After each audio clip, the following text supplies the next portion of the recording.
If you've ever wanted to rotate objects in Prezi but weren't quite sure where to find the right control, you're in the right place. In this video, I'm going to show you exactly how to rotate objects in Prezi step by step, so you can quickly adjust text, images, shapes, or any other element in your presentation.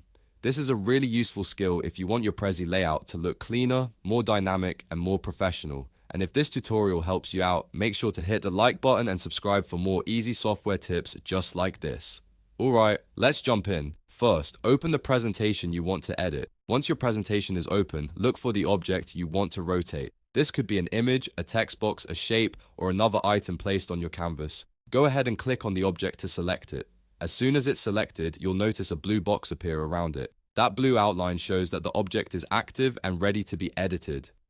Now, move your cursor toward the edge of the object. As you get closer to the outer edge, you should see a curved arrow appear. That curved arrow is the rotation handle, and it tells you that you can now rotate the object. Once you see the curved arrow, click and hold on it, then drag it in the direction you want. As you move your mouse, the object will rotate with your cursor. You can turn it slightly for a small adjustment, or keep rotating until it reaches the exact angle you want. This makes it easy to align elements creatively or fit them into your presentation design. If needed, let go and then select the object again to make additional adjustments. You can repeat this process for any object in your Prezi presentation, so once you know where the rotation handle is, it becomes very simple to use. And that's it. You've now learned how to rotate objects in Prezi using the curved arrow handle on the edge of the selection box.